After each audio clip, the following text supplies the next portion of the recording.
qui s'appelle Cytostudio, un projet de recherche qui s'appelle Forensic Oceanography, et je vais vous dire dans un minute de qu'il s'agit. Donc les projets est né comme une enquête sur les conditions qui ont déterminé plus de 2000 morts en Méditerranée l'année dernière. Je vais vous présenter plus en détail notre recherche tout à l'heure, mais en bref, nous sommes des architectes et des géographes qui s'intéressent aux questions de la migration. Donc nous utilisons différents moyens de représentation de l'espace, comme des cartes, des images satellites, etc., pour essayer de documenter et reconstruire avec précision des cas de violation des droits des migrants qui ont eu lieu à la mer. Donc le but, si vous voulez, c'est vraiment d'essayer de créer des éléments de preuve qui puissent être utilisés à la fois pour les plaidoyers dans un contexte public et aussi dans un contexte juridique. Depuis un an, depuis un an, on collabore très étroitement avec Votes for People, avec qui on essaie vraiment de développer des nouveaux moyens avec lesquels les associations et la société civile qui travaillent pour la défense des droits des migrants puissent formuler leurs revendications de façon plus efficace. Comme Nicanor le disait tout à l'heure, en fait, vous savez bien que les morts en Méditerranée, c'est quelque chose qui a lieu depuis le début des années 90 aux frontières maritimes de l'Union européenne, où des milliers de morts sont passés. Donc ça, c'est à peu près la même carte qui Nicanor a montré tout à l'heure. Et ce qui est important de dire aussi, c'est que même si les politiques de fermeture des frontières sont souvent présentées comme la solution au problème de la mort à la mer, les politiciens souvent disent oui, on va fermer les frontières, comme ça les gens ne vont pas partir, ne vont pas mourir à la mer. Ce qu'on remarque, en fait, c'est un peu le contraire, parce qu'à chaque fois qu'une route migratoire est fermée, les migrants sont obligés à recourir à des routes et à des moyens de transport plus dangereux. Donc le numéro de morts à la mer monte chaque année depuis le début des années 90. Et ça, vous le voyez dans cette série de cartes, et qui commence en 94, et puis à chaque 6 années, c'est l'image de ce qui s'est passé. Donc, vous voyez les points rouges qui se va grossir, et ça, c'est le numéro de morts à la mer. Donc, jusqu'à maintenant, la plupart des organisations qui travaillent sur les problèmes de l'immigration ont fait un travail tout à fait important de dénonciation des politiques de fermeture des frontières européennes. Mais ils n'ont pas vraiment réussi à trouver des coupables par ces morts. Donc, ce qu'on s'est dit, on va essayer de faire l'année dernière avec Votes for People, notamment, c'est vraiment de trouver des nouveaux moyens pour dénoncer ces politiques et essayer de faire émerger les fils rouges qui relient la progressive militarisation des frontières avec l'augmentation du numéro de morts à la mer. Et je vais vous présenter brièvement quelques-uns de notre travail, vraiment pour voir quels sont ces moyens dont je parle. C'est vraiment des moyens qui en tirent surtout de l'architecture, donc des moyens de représentation de l'espace digital et de cartographie. Et un cas sur lequel on s'est concentré beaucoup, c'est une affaire qui est désormais connue sous le nom de le bateau abandonné à la mort. Et c'est l'histoire des 72 migrants qui, après avoir fui Tripoli aux premières heures du 27 mars 2011, se sont trouvés à court de carburant et ont dérivé pendant 14 jours avant de s'échouer sur les côtes libyennes. Et il n'y avait ni de l'eau ni de la nourriture à bord, donc seuls 9 migrants ont survécu au voyage. Il y avait combien de migrants? 72. Ils entretiennent d'avoir eu plusieurs contacts avec les mondes inférieurs durant les temps qu'ils ont été à la mer. Et ils ont décrit un avion qu'il avait survolé. Ils ont lancé un appel de détresse aux gardes-côtes italiens grâce au téléphone satellite. Ils ont également indiqué que l'équipage d'un hélicoptère militaire leur avait distribué quelques paquets de biscuits et des bouteilles d'eau, et aussi qu'ils ont rencontré un navire militaire qui a manqué à son obligation de leur porter assistance. Donc, ces faits constituent en grave violation de l'obligation d'apporter en aide à toute personne qui se trouve en détresse à la mer, une obligation qui est sanctionnée par plusieurs conventions internationales. Et donc, sur la base de ça, sur la base de cette histoire, plusieurs ONG européennes et du nord de l'Afrique, parmi lesquelles Bosphore People, ont porté plainte au tribunal de Paris contre les gens qui n'ont pas assisté. On ne sait pas encore qui sont ces gens-là, mais donc celui-ci c'est vraiment un cas qui est particulier, mais aussi c'est un exemple de comment les politiques de fermeture des frontières portent à ces cas vraiment tragiques. Et donc là, vous voyez la carte qu'on a réalisée en collaboration avec ces teams d'avocats, surtout françaises. Et là, c'est important vraiment. Là, vous voyez la trajectoire du bateau. Et chaque point, c'est un événement qui s'est passé. Donc, la rencontre avec l'avion, l'appel de détresse. Et puis ici, le point où ils sont restés avec plus d'essence. Et puis, toute la longue dérive qui a rapporté ces gens sur les côtes libyennes. Et là, le point E, c'est les moments où ils ont rencontré un navire militaire qui, comme je disais, il n'a pas assisté du tout. Et vous voyez déjà que sur la carte, donc normalement la mer est en état d'eau un peu vide, où il n'y a pas de frontières, des choses comme ça. Nous, au contraire, on a vraiment essayé de mettre tous les éléments qui puissent nous aider à reconstruire la situation, pas seulement à reconstruire la situation, mais aussi à déterminer la responsabilité. Donc vous voyez, par exemple là, en violet, dans deux couleurs différentes, il y a les zones de patrouille que l'OTAN, à ce moment-là, est menée au large de la Libye, et c'était le moment de l'intervention militaire internationale en Libye. Donc il y avait plus de 30 bateaux à chaque moment des différentes nations européennes et de Nord de l'Amérique qui vraiment étaient en train d'enforcer un embargo sur la Libye, donc qui contrôlait très étroitement toutes ces zones-là. Donc cette tragédie, c'est encore plus dramatique dans la façon où il y avait vraiment beaucoup de gens et beaucoup de bateaux militaires qui ont une puissance de surveillance très très forte. Donc, هم قاموا زي كيف في الصورة. On a développé, là vous voyez par exemple le modèle de la dérive qu'on a fait en collaboration avec un océanographe. Donc on savait à peu près l'endroit où les bateaux étaient restés sans essence. Et donc à ce moment-là, on a calculé avec les courants et les vents qu'il y avait à la Méditerranée dans ce jour-là, à peu près la trajectoire qu'on peut imaginer les bateaux a fait pendant ce jour. Et vous voyez que ce n'est pas seulement une ligne, c'est un espace parce qu'il y a clairement une marge d'erreur, mais quand même c'est important d'essayer de comprendre où étaient les bateaux à chaque moment, parce que justement l'OTAN était là et avait quadrillé la zone. Donc si on peut dire les bateaux étaient là à ce jour-là, on peut aussi dire si l'OTAN va révéler quel bateau était à quel endroit, on peut dire oui, donc c'était ce bateau-là qui n'est pas intervenu. D'accord.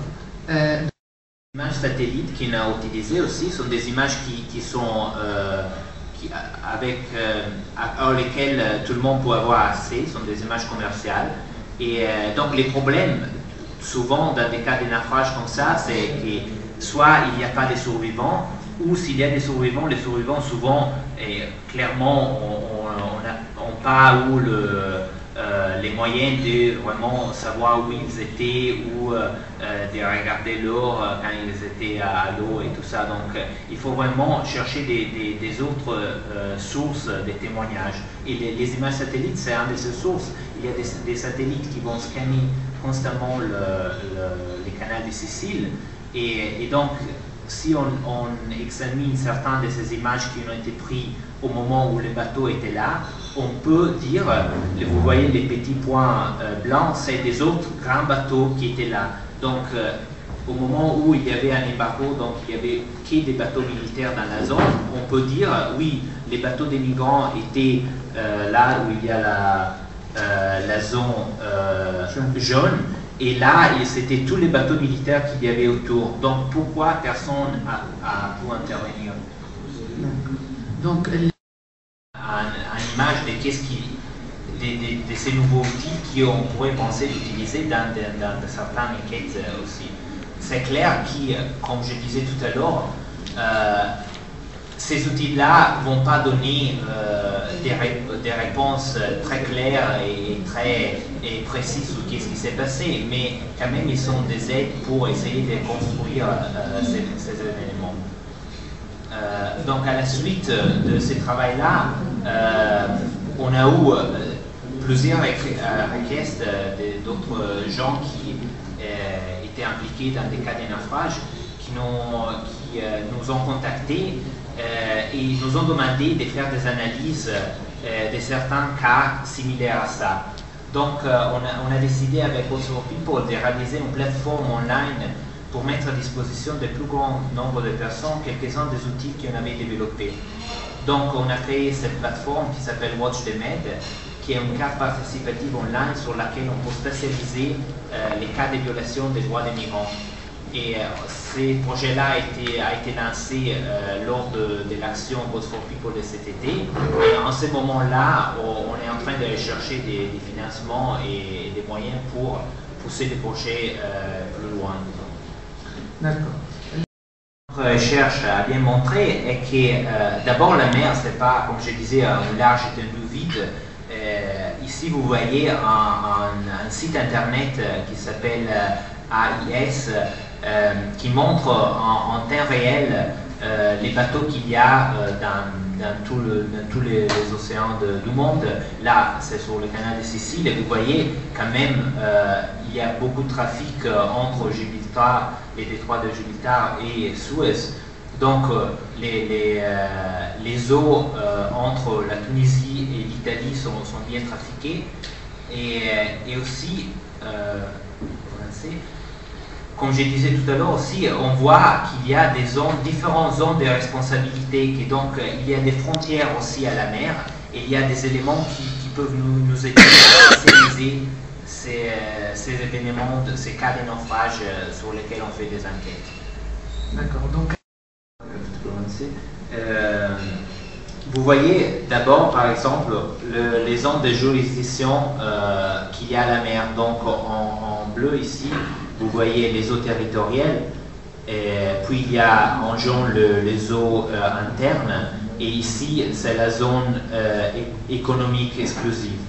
Donc je ne vais pas vraiment rentrer dans les détails des définitions juridiques, mais c'est seulement pour dire que vraiment il y a tous ces niveaux, disons, des responsabilités que les différents États ont sous la mer.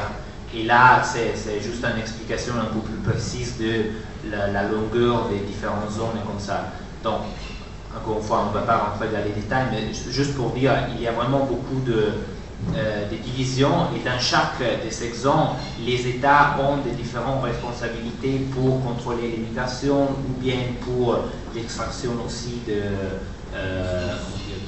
ressources. Oui, voilà. Ça veut dire Search and Rescue, secours, non, recherche et secours. Donc là, vous voyez la division de la Méditerranée dans ces différentes zones, et peut-être là c'est un peu plus clair en fait. Et là, ici, là je vais marquer la zone des secours de Malte, qui est très grande. Malte est ici.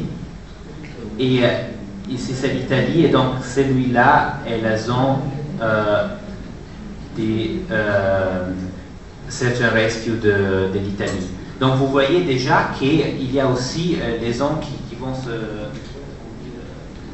se couper, et donc il y a des endroits où on ne sait pas vraiment si la responsabilité est de l'Italie ou de Malte. Et ces, disons, problèmes géopolitiques ont donné lieu à des tragédies parce qu'il y a eu des moments où l'Italie disait non, c'est à Malte d'intervenir là, et Malte disait non, c'est à l'Italie d'aller là-bas. Donc, vous voyez déjà, encore une fois, comme cette division donne lieu à des conflits qui peuvent mener à des tragédies. هنا شفنا تقسيم De Sfax à Lampedusa, qui est ici, les gens traversent la zone tunisienne, puis la zone maltaise, et puis la zone italienne. Et donc, à chaque fois, si on sait que oui, les bateaux étaient là plutôt que là, on peut dire que les responsabilités étaient de cet État plutôt que d'un autre. Et là, vous voyez juste aussi un autre élément, c'est les plateformes pétrolières. Et là, la zone de couverture des GSM, donc les téléphones portables, qui est aussi important, on verra dans les cas de naufrage des 6 et 7 septembre. هنا إذا نشوفوا الريزو Lampedusa et la Tunisie, il y a vraiment un large partie qui n'est pas couvert par les téléphones portables. Et là, c'est les zones des patrouilles Frontex dont Nicanor parlait tout à l'heure. Et celui-ci, c'est un avion qui nous-mêmes, pendant l'action de Bosphore People cet été, on a rencontré entre Monastir et Lampedusa. C'est un avion portugais qui est fait exprès pour les contrôles maritimes, donc qui est fait vraiment pour voir les petits bateaux de migrants. Et là, la ligne noire, là, c'est les périmètres que la gare côtière italienne et la police des frontières italienne vont surveiller très étroitement pour voir les gens qui vont arriver à Lampedusa. شفنا الطيارة هذيك Frontière italienne. Donc, vous n'arrivez pas à lire peut-être, mais là il y a les données qui disent à peu près qu'il y a un bateau, qu'on peut voir un petit bateau des migrants jusqu'à 20 km de distance des côtes. Et c'est clair que ces données ne sont pas des données certaines parce que ça dépend aussi de la condition de la mer, de le temps météorologique et tout ça.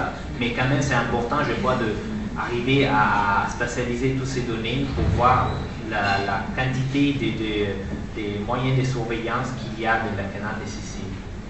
D'accord, اللي كنا نشوفوا فيه هو Si on va appliquer, disons, tous ces instruments d'enquête sur les cas de naufrage de 16 et 7 septembre, on voit par exemple que la carte avec la couverture des réseaux mobiles, c'est très important parce qu'on sait que les migrants, les gens sur le bateau, ont fait un appel avec les téléphones portables. Donc, on peut dire, oui, ils étaient vraiment très proches des côtes de Lampedusa parce que les réseaux, comme on les disait, c'est vraiment juste d'un peu de milles au large de Lampedusa.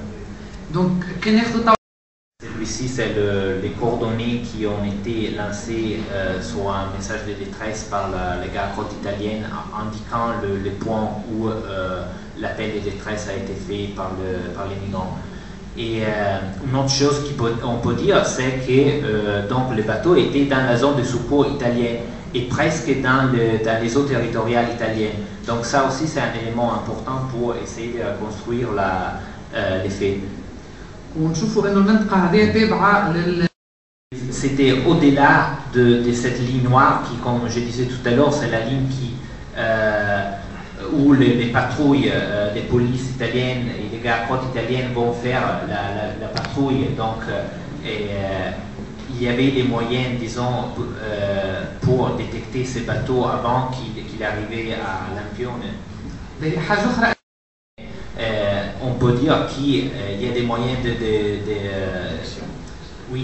pour voir des patrouilles qui n'ont pas vu et c'est plutôt bizarre. Et là aussi on voit les radars, donc c'était bien dans la zone que les radars peuvent contrôler. Et donc finalement, si on met ensemble tous ces éléments, on voit que les migrants se trouvaient dans une zone vraiment très contrôlée, des zones plus contrôlées à la mer. Donc on ne peut pas vraiment dire qu'est-ce qui s'est passé. Ce qu'on peut dire, c'est comment ça se fait que personne n'a intervenu pour sauver ces gens. Donc, c'est vraiment pas un outil pour déterminer la vérité, mais plutôt pour faire des revendications d'une façon plus précise et pour pour faire des questions plus précises aux autorités. Qui peuvent nous aider à reconstruire un naufrage sont justement les témoignages. Donc là, quelques images des interviews qu'on a essayé de faire. Et donc, c'est vraiment important d'essayer de comprendre les moindres détails. Donc, à quelle heure le bateau est parti, avec combien de personnes, quel type de bateau. Donc, il y a tout une série de questions qui est vraiment important pour essayer de reconstruire avec précision les faits. Et donc, là, vous voyez aussi d'autres éléments comme les témoignages, les enregistrements qui ont été faits par les migrants eux-mêmes sur les bateaux avec les téléphones portables, qui est aussi intéressant. Et puis il y a les appels de détresse qui ont lancés par les migrants eux-mêmes, ou bien c'est les appels avec téléphone satellite. Et là, c'est un des messages qui est lancé par les gardes-côtes italiennes, qui dit les coordonnées d'un certain bateau qui se trouve en difficulté. Ça ne concernait pas les cas de 6 et 7 septembre, mais quand même, aussi sur les cas de 6 et 7 septembre, il y a un message pareil qui est très intéressant parce qu'il nous donne ces coordonnées et puis on va insérer dans la carte. Et puis, comme on le disait, il y a les images satellites. Bon, je ne vais pas entrer en détail, mais encore une fois, pour dire qu'il y a des moyens, d'autres formes de témoignages qui ne sont pas juste les survivants, disons. Et puis, très important, c'est clairement les informations de la part des autorités. C'est clair qu'avec ces moyens-là, on ne peut pas arriver à déterminer avec sûreté qu'est-ce qui s'est passé. Et il faut toujours qu'il y ait une ouverture de la part de l'autorité qui nous disent certains éléments qui sont fondamentaux pour reconstruire la situation. Donc, encore une fois, et pour conclure, c'est pas, disons, les bouts de cette enquête et du développement de ces moyens d'enquête, c'est pas vraiment de reconstruire les faits, mais c'est plutôt de donner des moyens pour poser des bonnes questions et dresser un tableau général dans lequel on peut définir avec plus ou moins de précision une situation. Et donc, avec celui-ci, aller aux autorités demander pourquoi personne n'est intervenu là et qu'est-ce qui s'est passé avec ce bateau de la gare policière et tout ça.